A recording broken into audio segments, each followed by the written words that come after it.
Tua Tagovailoa. Every time I feel good about myself. It's unbelievable. I can't wait to Ryan, can you spell Tua's last name right now? Tagovaiva. Is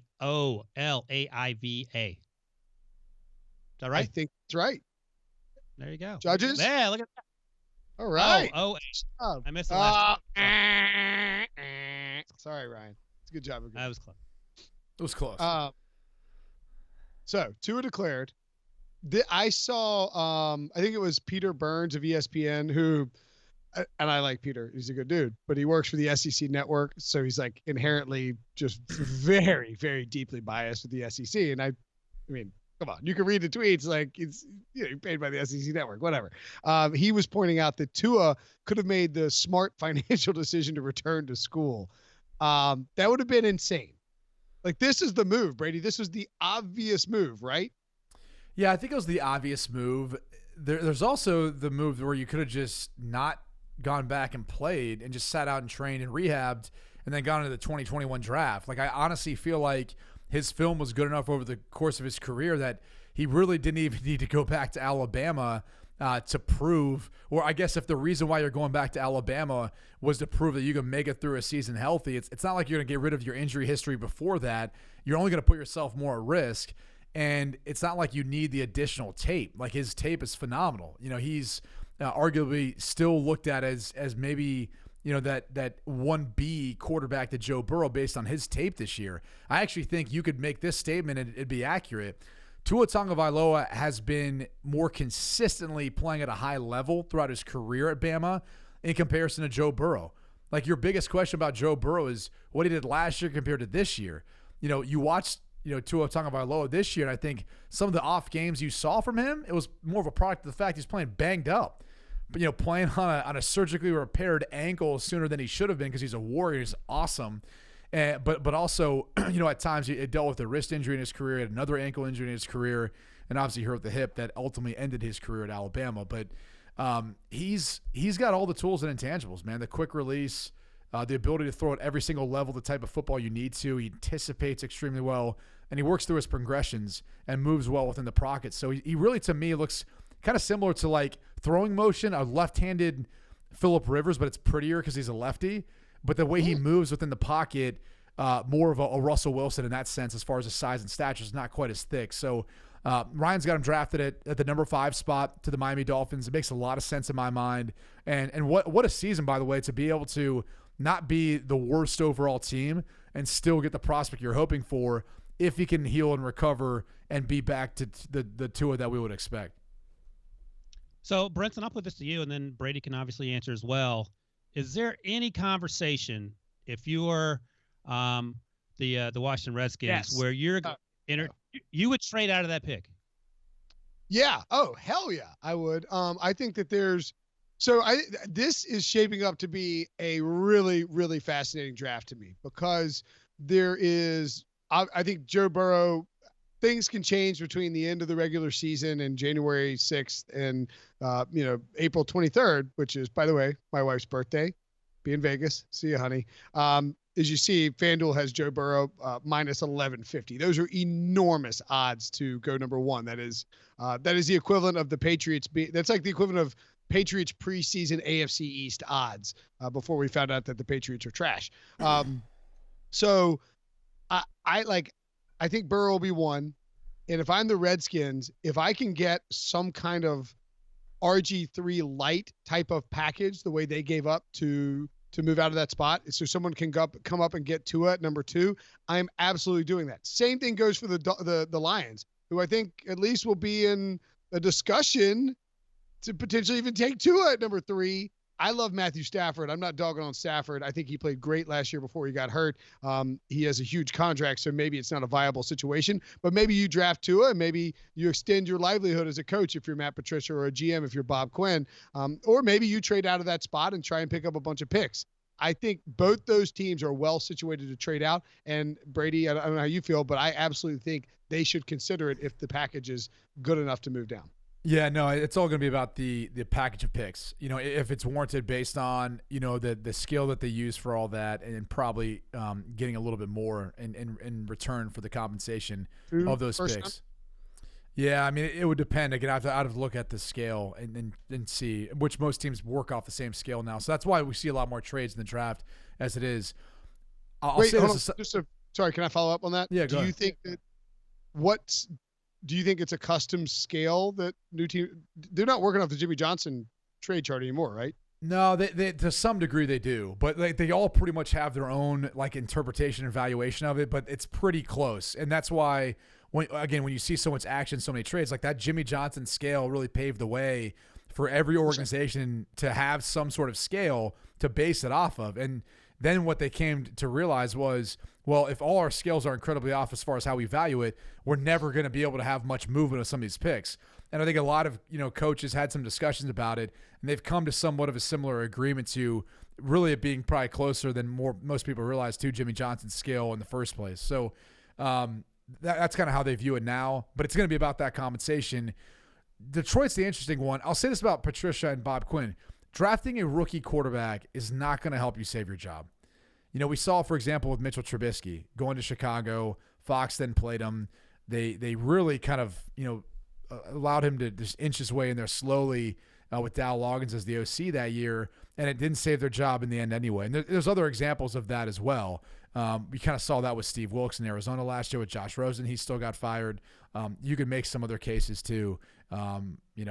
So that's not a winning strategy. I think if you feel like Matt Stafford's back isn't going to be able to hold up and you want to move on from their contract and all that, then it might make some sense. But otherwise, I think, you trade back if you can with someone. Maybe it is the Dolphins at 5 just so they ensure they get them at him at 3 because they have that draft capital to do so. Where Ryan, I was going to ask you, I was going to throw out your response to that, but B, also, like, do you see other, like, what's the furthest you see? What's the floor for Tua right now? If you're doing your mock drafts, you try to have some construct of how far you would drop him. What's your floor, Ryan, for where you would drop him? Yeah, I actually thought about that a lot because that's all I do. He was not in there. We don't know how healthy he's going to be, and we're not going to know. I don't think he can throw for another month and a half, 2 months maybe. And we saw him at the bowl game last week against Michigan. He still had one crutch limping around the sideline. So there is a long way to go. But if we assume that he's going to be healthy, let's say he's 75% in August and he's going to be 95, 99% a year from now, and he'll be ready to play in 2021, then yeah, I think if I'm the Dolphins, I take him at 5. But let's say there's some uncertainty. He could slip to 6, where your guy, the Chargers, pick. He could slip to 7, where your guys, the Panthers, pick. And I could see him potentially, and this is something that I'm interested in, let's say he gets to 10 or 12 or 15. What if old Billy Belichick at number 23 there starts making some moves? We know he's tight with Nick Saban. We know he likes to draft Alabama players, and he hires Alabama coaches. What if he made a move for Tua with the understanding that he'll play in 2021, and you don't have to rush him out there, and you can, be guaranteed that it's going to be 80% of what he was? I wonder if that's something they think about, because I think there was a report that he loved Baker Mayfield. I don't know how serious it was in terms of trading up for him. He went first overall. But if someone like Tua slips, I wonder if that would cross Bill Belichick's mind in terms of a plan B after life after Brady. Brady? It's interesting. The problem with Bill obviously is going to be the one making the decision in the draft, but in regards to what's sitting there at their quarterback position, I think it comes down to Robert Kraft and Tom Brady. If Tom Brady wants to be there, Robert Kraft is going to do whatever it takes to keep him there, I think, because we've already seen that battle before, right? Jimmy Garoppolo ended up getting traded for a second-round pick. Tom Brady won over Bill Belichick in that whole battle. So it'll be interesting to see what he does. I think if Tua does slide, I don't think he slides out of the first round. I think because of the injury, teams would maybe want that fifth-year option to not have to rush him in at all. Maybe he gets a redshirt year his rookie year and then doesn't play till the second year. And so they have the ability to keep him for that additional year for that reason. It's really going to come down to, if a team has multiple picks and they're drafting in that spot or the draft capital to do so, to trade back up to get them, but also just their medical evaluation. I mean, it's so hard to predict, what their evaluation is going to be of this injury. One thing we know for sure is it will be degenerative to some degree. We don't know what that means, how long he'll be able to play before, gives him issues. But I think it's fair to say that. And then it's fair to say, if you're a team that wants to be competitive right now and then want to draft him in the first round and play him right away, he's just not that guy. He's not going to be that guy that is going to be able to be ready when they need him for OTAs and minicamp and be 100%. So you got to have a quarterback in place to really start the season.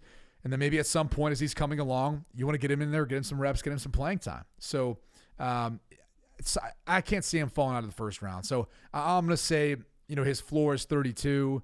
I realistically think he'll go somewhere in the top 10. Here's the thing, Brady, and I agree with you about the first round, but I talked to someone close to the program yesterday, and they said one of the issues with Tua leaving is they couldn't sort out the insurance policies that they were going to try to get him if he decided to come back. I know you're frowning, but here's the thing, whether that's true or not, the reality is if the medicals come back and they're crap, he ain't going in the first round. I mean, there's a realistic chance he falls out of the first round if they come back and say this is really degenerative. This is an issue starting not 10 or 12 years from now, but starting 2 or 3 years from now. And I got the sense that he wasn't necessarily 100% certain he wanted to leave. But obviously he sold that, and maybe he feels that way now. But I do wonder, because some of those Alabama players came back, and it was some surprising, some less so. So I do wonder where the medicals are going to come in. If they come in not great, and then we'll be questioning, well, why did he come out? Well, I think that's part of the research he did over that period of time. It wasn't just about the insurance policies, right? It was also about, him trying to figure out, like, if he's going to take this risk, is there going to be a suitor there for him? Now, it's not easy, like, for example, different situation, but kind of similar, right? So Kyler Murray gets drafted, number 5 or 4 overall last year in the first round of the Major League Baseball draft. So he had like the ability to basically just go play another professional sport. And then he's trying to figure out, okay, like, should I even, go into the NFL draft because I've got this other great opportunity out there. And the difference is obviously this isn't a health issue, but it was like more of, all right, what were some of those factors that played into his decision? I don't know. Maybe the fact that Cliff Kingsbury knew him. I mean, he became the next head coach for the Cardinals, who had the number 1 overall pick. And so I'm sure he was reassuring him, like, no. Go play football. I promise you, like, it's going to work out. Like, you're going to be in the first overall pick. That's why they hired me. So it's a little different in that case. Like, there's not as many reassurances for Tua Tagovailoa taking this step. One thing I would just say in regards to, like, the whole insurance policy and then even sorting that out, because you now have an injury, and you're right, that there probably wasn't going to be someone who was going to underwrite it for any sort of significant amount, whether it's loss of value or just in general if you were never able to play again. I had both of those policies coming back my senior year, and so I really never had any bad injuries at that point in time in my career. So those policies, though expensive and you pay out of pocket for them, had I dropped because of an injury, I would have been paid. Different story if Tua hurts that hip again. You're right. However, again, why would you even want to go back to school again and risk that, or adding another injury to that list? Because that's something that you're going to have to get over regardless. If you draft him, you're getting over the ankle surgeries, you're getting over the hip injury, and you're saying, like, we see him on the other side of this working his way out, much like the Dallas Cowboys did with Jalen Smith. Now, granted, that's an example of him dropping into the second round, but that's just how this game works. I think you're going to get varying medical opinions. You're going to get people who feel comfortable with him and people who don't, and he's not on their board. You just have to hope that that team that feels comfortable with him is obviously going to draft a quarterback. Yeah, I mean, imagine going back to school and tearing your ACL. Like, you're off 60% of boards for NFL teams if you suffer another injury. Like, you go back and you suffer another major injury. Like, I thought the injury this year was kind of fluky, wasn't it? It was fluky, and even more so than that, he was already playing on a surgically repaired ankle. Yeah. That he really didn't need ankle surgery for. It's just a procedure that they've done a lot there in Tuscaloosa, and they wanted to rush him back to get him back sooner than later. So instead of waiting 4 to 6, you try to come back in 3 weeks, which is kind of rushing it after a surgical procedure, right? Yeah, and they wanted him ready for that LSU game. Turns out, whoops. He looked worse and worse in that game the longer he played, like it was bothering him. So there's no doubt, that probably played a factor in just him not even being able to scramble far enough away to get away from the rush. Yeah. He got hurt after the LSU game, though, right? No, he got hurt in the LSU game. The hip was the week next. That's right. Was the next week? Yeah, and because it was the next week. That's right, because he didn't need to play the next week. That's right. Right. Yeah, when he was in there in the third quarter of a blowout, and like Saban was ready to pull him, but 2 weeks after. Second quarter. No, no, second quarter. in the second quarter, yeah. I mean, I remember I was watching in my living room, and like you saw it, and you're like, "Oh my god, that's really bad." The worst possible thing that could have happened did happen. Yeah, yeah, and it looked like he like broken his nose, and like lost a bunch of teeth. There's just blood everywhere, and he could lay on the ground. But I mean, yeah, it's just unfortunate for the young man. There's a no-brainer. You go pro. How does this affect the rest of the first round? We'll get out of here on this. What does this mean for Justin Herbert, for Jordan Love? There's some crazy Oregon fan who watched this video, 3 weeks ago, and he's like, I'll bet you and Wilson, and like tagged us. He's like, me and so-and-so will bet you any amount of money you want to put up. You pick the number that Justin Herbert goes in the first round. And Wilson's like, whoa. Like, and this guy accused Wilson of backtracking. I was like, let's just bet him $1. Like, then, like, who cares if we win or lose? Like, F you, we'll bet you $1, bro. What do you want? Put it up. I mean, he's going to go in the first round. I think yeah, Ryan and I have talked about that all along. Now, like, Ryan's put out mock drafts where he hasn't, but you know, we've talked about that. Like, we both have said, like, he'll go in the first round. At least I definitely think he will. I think he'll go top 20. I would have a hard time seeing him get outside the top 20. The one that Ryan's got in this mock draft now that I don't think will be Jordan Love. And there's no doubt that if you're in the quarterback market and Tua wasn't coming into this draft, Herbert would probably go even higher. Like, if you're the Miami Dolphins, you really are taking a long, hard look at Justin Herbert. And if you pass him up the first time, maybe he's there for you the second time around. So when you look at this draft class, you look at all these guys, you know, Jake Fromm is yet to declare. I don't know that going back to school really helps him make a case more so, other than maybe it's a less competitive year of guys that he's stacked up against. I think it'll go Burrow, Tagovailoa, Justin Herbert, Eason, and Love. I think will be somewhere in the second round. And then you're looking at potentially a Jalen Hurts somewhere in the, you know, third, fourth, fifth, depending on how a team looks at him, how they're planning on using him. So it'll be interesting to see. Hey, Brady, one thing you can't see on this mock draft, and I want to point it to your attention since you spent the last 2 hours dunking on me at various points. Number 23, the New England Patriots are taking your boy, Cole Kmet. I did notice that. I wanted to talk about it. You know, he talked about having a second-round grade when he submitted his name in because he still has an additional year of eligibility. And there was some thought that maybe he'd want to come back because Ian Book's coming back and some of the other pieces. But, you know, he is, in my opinion, the best overall tight end in this draft. He can block well. He's good catching the football across the middle. He's got a good feel for the soft spots and zone coverage. And, you know, he's going to be a mismatch. He can split out wide, and he can still run and beat you a little bit. Some people felt like at Notre Dame when talking to them, they really did feel like he was similar to Eifert in as far as his pass catching ability and route running ability, but not maybe as quite as fast. But then, you know, kind of like Rudolph as far as his traditional Y blocking tight end, but it could still stretch the field vertically. So kind of a combination of those two somewhere in the middle, but just, you know, one of those Notre Dame, you know, tight ends again that we're going to see in the league and could definitely find his way in the first round.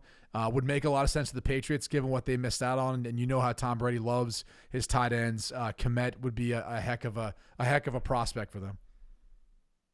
By the way, I know that like we're focused on the quarterbacks, and I think this is a pretty good offensive line class. You know, you can sort of start to see the pieces come together. This is a loaded wide receiver class. It's ridiculous.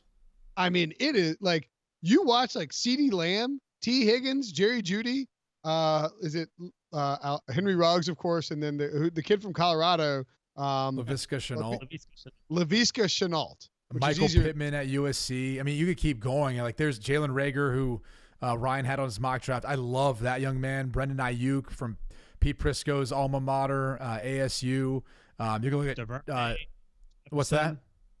Devernay, Jefferson. I mean, those guys are two very similar players. Yeah, the kid from Notre Dame, Chase Claypool, I think made himself a lot of money this year too with the way he played. So, like you could keep going on down the line. There are going to be wide receivers there's going to be absolute run on them in the second, third round.